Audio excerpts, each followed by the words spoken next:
Bertemu dengan saya lagi, Ted, pada video pembelajaran teori portofolio dan analisis investasi.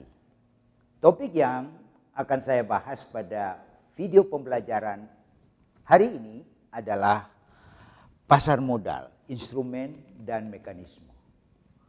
Apa saja yang akan kita bahas pada video pembelajaran kali ini? Kita lihat. Yang pertama, kita akan membahas mengenai apa itu pasar modal. Yang kedua, apa manfaat pasar modal.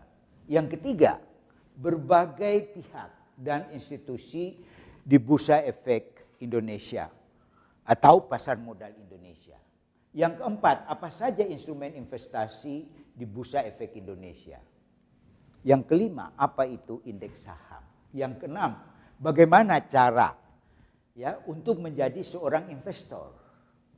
Yang ketujuh, bagaimana proses pembukaan rekening efek, dan yang terakhir, bagaimana mekanisme perdagangan di Bursa Efek Indonesia. Maka yang pertama, saya mulai dengan apa itu pasar modal. Pengertian pasar modal diatur dalam Undang-Undang Pasar Modal Nomor 8 tahun 1995. Pasar modal adalah kegiatan yang berkaitan dengan penawaran umum dan perdagangan efek. Yang kedua, berkaitan dengan perusahaan publik yang menerbitkan efek. Dan yang ketiga, lembaga dan profesi yang berkaitan dengan efek. Selanjutnya kita lihat, apa manfaat pasar modal? Mengapa di suatu negara ada pasar modal? Ini pertanyaan yang sangat penting. Tentunya pasti ada manfaat. Dan apa manfaatnya? Kita lihat, sebagai sumber pembiayaan, sebagai wahana investasi, sebagai penyebaran kepemilikan perusahaan. Perusahaan yang terdaftar di Bursa Efek tentunya lebih terbuka dan profesional. Yang terakhir tentunya sebagai tempat di mana dapat memberikan kesempatan untuk orang bekerja atau yang kita sebut dengan penyediaan lapangan kerja. Selanjutnya kita lihat berbagai pihak dan institusi yang ada di pasar modal Indonesia. Saya mulai dari yang paling atas, itu adalah OJK, Otoritas Jasa Keuangan. Otoritas Jasa Keuangan yang melakukan pelaksanaan dan pengawasan terhadap pasar modal di Indonesia. Tentunya tidak hanya pasar modal, semua institusi keuangan yang ada di Indonesia. Kita mempunyai satu badan yang namanya Otoritas Jasa Keuangan. Di bawahnya tentunya kita punya ada Bursa Efek Indonesia, ada Clearing Penjamin Efek Indonesia, dan ada Kustodian Sentral Efek Indonesia. Ini yang kita sebut dengan SRO, Self Regulatory Organizations. Oke, ini yang menyelenggarakan pasar modal. Tentunya di bawahnya ada berbagai macam institusi lain. Kita punya di bawahnya ada perusahaan efek. Di sana ada penjamin efek, ada manajer investasi, dan perantara pedagang efek. Selanjutnya kita lihat ada lembaga penunjang, kustodian, biro administrasi efek, dan wali amanat. Kita punya juga ada profesi penunjang seperti akuntan, konsultan hukum, penilai, dan notaris. Emiten, yang kita sebut dengan perusahaan publik, dan di dalamnya juga ada reksadana, dan yang terakhir kita bicara mengenai pemodal. Pemodal itu bisa institusi, bisa retail. Kalau di Indonesia kita klasifikasi lagi, bisa domestik, bisa asing. Oke? Nah, sekarang kita lihat selanjutnya berbagai ragam bentuk instrumen pasar modal. Yang paling banyak kita lihat diperdagangkan di pasar modal dan mempunyai kapitalisasi paling besar, tentunya yang pertama adalah saham. Apa itu saham? Kita akan bicara pada video pembelajaran yang lain. Yang kedua, kita punya obligasi. Obligasi ini adalah surat utang jangka menengah dan jangka panjang. Sekali lagi, apa yang sebenarnya disebut dengan obligasi ini, bagaimana kita melakukan penilaian terhadap obligasi, saya akan jelaskan ini pada video pembelajaran yang lain. Selanjutnya kita lihat ada reksadana. Reksadana ini menarik, terutama bagi mereka yang mungkin belum berpengalaman melakukan investasi di pasar modal. Karena apa? Mereka beli, lalu dana mereka itu akan dikelola oleh fund managers, ya, dengan membentuk portofolio. Jadi mungkin bagi pemula, mungkin investasi di reksadana itu penting. Yang berikutnya kita lihat ada ETF, Equity Trade Fund. Ini jenis reksadana yang bisa diperdagangkan seperti kalau kita transaksi jual beli saham. Ada lagi instrumen yang lain kita lihat. Dinfra. Nah, ini menarik, Dinfra. Jadi investasi kolektif yang ditujukan pada sektor infrastruktur. Ada lagi yang kita sebut dengan DIRE. DIRE ini adalah pada real estate. Dan kita punya ada EBA. Ya, dari EBA ini adalah ya investasi kolektif efek beragam aset. Dan yang terakhir ini yang kita sebut dengan derivatif. Ya, derivatif akan saya bahas juga pada bagian yang lain, ya. Derivatif itu kita kenal ada option atau opsi, ada future atau berjangka, bursa berjangka. Ini yang sebenarnya kita bisa melihat di dalam ya berbagai macam instrumen di pasar modal. Dan yang saya sebutkan ini adalah instrumen ya yang ada di Bursa Efek Indonesia. Artinya ini yang ada. Ya, tentunya masih ada instrumen yang lain yang tidak saya sebutkan karena itu tidak available, tidak tersedia di Bursa Efek Indonesia atau di Bursa Efek ya pasar modal Indonesia, ya, di pasar modal Indonesia. Selanjutnya kita lihat pengertian mengenai indeks saham.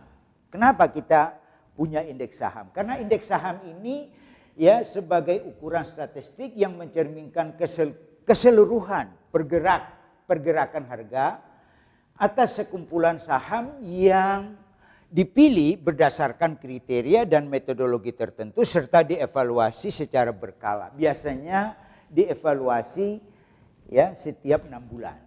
Jadi kalau kita ambil contoh indeks LQ 45, LQ itu liquid, saham-saham yang liquid, itu dievaluasi setiap 6 bulan. Ya, ada yang masuk, ada yang keluar. Jadi setiap 6 bulan itu 45 saham itu bisa berubah setiap 6 bulan sekali. Kita lihat karena ya saham-saham yang sekarang masuk itu mungkin setelah 6 bulan tidak lagi memenuhi syarat yang ditentukan oleh LQ 45, maka dia akan keluar dan yang lain yang memenuhi syarat akan masuk menggantinya. Nah, lalu apa manfaat dan tujuan dengan adanya indeks saham? Pertama, mengukur sentimen pasar. Yang kedua, dijadikan produk investasi pasif seperti reksadana indeks,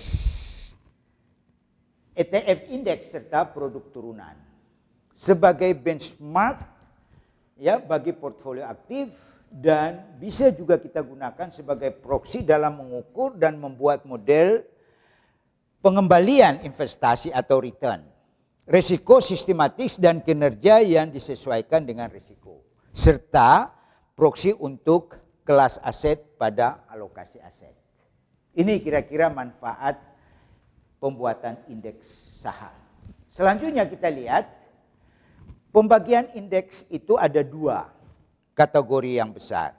Yang pertama itu adalah indeks sektoral dan yang kedua adalah indeks non sektoral. Yang sektoral ini sampai dengan tanggal 30 Juni 2020 sudah ada 24 indeks saham non sektoral. Sedangkan yang sektoral itu ada 10 indeks.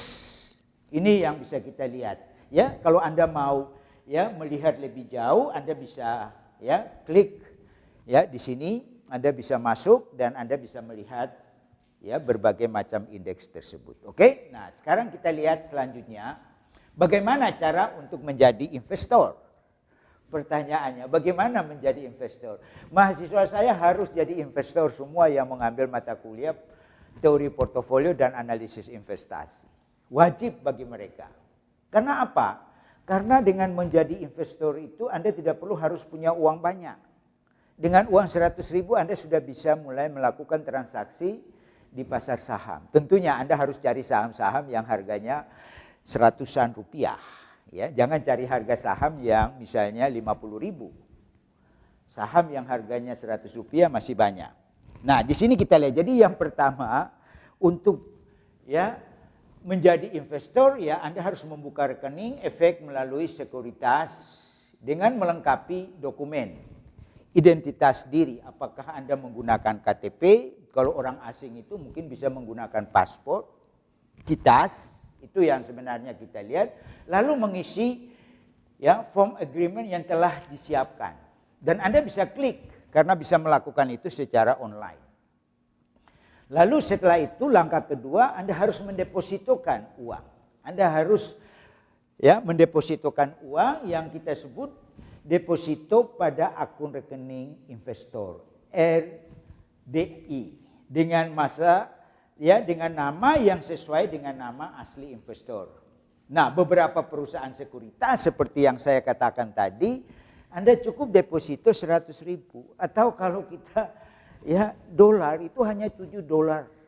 Ya, Anda sudah bisa melakukan investasi. Jadi kalau saya wajibkan mahasiswa itu nggak ada alasan karena tidak punya uang. Ya, 100.000 itu mestinya semua bisa. Dan ini bukan apa-apa, ini adalah untuk pembelajaran. Jadi mahasiswa saya wajibkan mereka untuk itu. Selanjutnya kita lihat tahap ketiga tentunya setelah akun Anda di-approve maka Anda sudah dapat melakukan transaksi. Nah, sekarang kita lihat proses.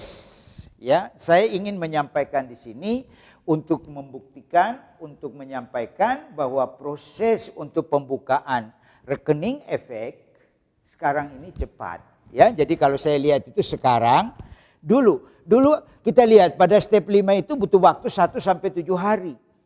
Kalau di sini kita tidak lihat itu, hanya bicara mengenai 5 menit. Sehingga di dalam membuka ya yang disebut dengan rekening, di dalam membuka rekening efek ya sekarang bicara hitungan jam. Kalau dulu kita bicara bisa 1 minggu. Bahkan pengalaman saya, mahasiswa saya itu sampai semesternya selesai belum di-approve.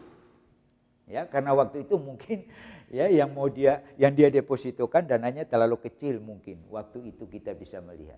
Oke, tapi sekarang ini ya dalam hitungan ya jam itu sudah bisa approve. Bahkan mungkin kalau kita bisa melihat semuanya lengkap, mungkin tidak harus dalam hitungan jam. Dan ini saya tanyakan kepada ya perusahaan ya yang ya menyelenggarakan jual beli saham ya perusahaan sekuritas ya seperti di sini Anda lihat kalau di Fakultas Ekonomika dan Bisnis kita punya galeri pasar modal dan di sana juga ada perusahaan sekuritas yaitu PT Dana Reksa Sekuritas dan Anda bisa melakukan pembukaan rekening di sana. Oke. Nah, selanjutnya kita lihat ini adalah mekanisme perdagangan di Bursa Efek Indonesia.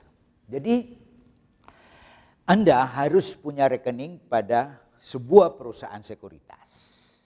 Anda tidak bisa melakukan transaksi langsung antara individu ya, sehingga saya kalau mau membeli saham saya tidak tahu itu sahamnya siapa. Dan kalau saya jual saham, saya juga tidak tahu saham saya itu yang beli siapa. Karena semua melalui perantara, perusahaan sekuritas. Ya, kita punya ada namanya broker. Tapi di dalam melakukan transaksi, tentunya Anda bisa melakukan melalui order melalui broker atau Anda lakukan sendiri melalui online. Sekarang sudah available untuk melakukan transaksi itu. Nah, sehingga setiap kali Anda mau beli, Anda memasang order beli dengan menentukan berapa yang mau Anda bayar dan berapa lot yang mau Anda beli. Begitupun pada saat Anda mau menjual, ya Anda sampaikan order jual kepada broker atau langsung Anda entry berapa yang mau Anda jual saham Anda dengan berapa lot yang mau Anda jual, itu semua kita lihat. Dan nanti lalu terjadi match. Misalnya saya ambil contoh. Kalau Anda mau membeli, Anda memasang harga 5.000. Apakah ada investor lain yang mau menjual dengan harga 5.000? Kalau mereka menjual dengan harga 5.100, maka tidak terjadi transaksi. Maka perdagangan saham di Bursa Efek Indonesia itu adalah matching. Modelnya ya kayak auction ya. Itu yang sebenarnya kita lihat. Ya, jadi nanti kalau ada orang yang mau menjual dengan harga 5.000, maka terjadilah transaksi. Tapi kalau ada orang yang mau menjual dengan harga lebih rendah dari 5.000, misalnya 4.900, maka Anda akan mendapatkan harga 4.900. Oke, jadi kita lihat di situ, otomatis kita bisa melihat dari model ini. Dan semua transaksi itu kembali lagi, semua ya ada yang kita sebut dengan clearing, ada yang kustodian, ini semua adalah 3 ya yang kita sebut dengan SRO ini yang berperanan di dalam mekanisme transaksi tersebut. Bagian berikutnya adalah waktu untuk melakukan transaksi. Saya kira ini penting. Ya, saya jelaskan bahwa pre-opening hari Senin sampai Jumat mulai jam 8.45 sampai jam 9. Kenapa kita harus pakai pre-opening? Ini ada cerita. Karena dulu harga opening hari berikutnya itu adalah closing pada hari ini. Misalnya hari ini closingnya 5.000 saham tertentu, maka besok itu openingnya langsung dipasang 5.000. Padahal selama satu malam itu banyak sekali informasi. Karena kita ingin bahwa harga saham itu mencerminkan semua informasi yang terjadi yang menyangkut mengenai perusahaan tersebut. Nah, maka oleh bursa di dalam menentukan harga opening itu dia mulai dengan pre-opening.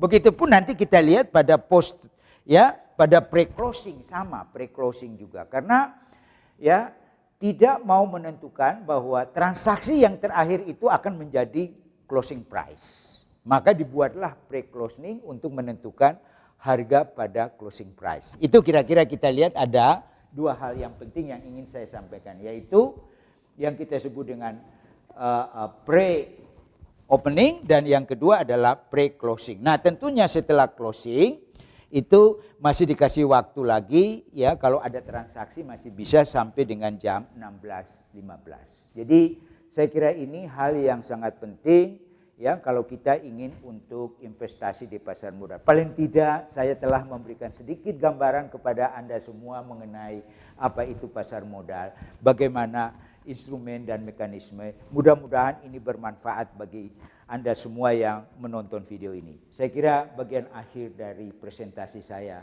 demikian. Terima kasih, kita bertemu lagi.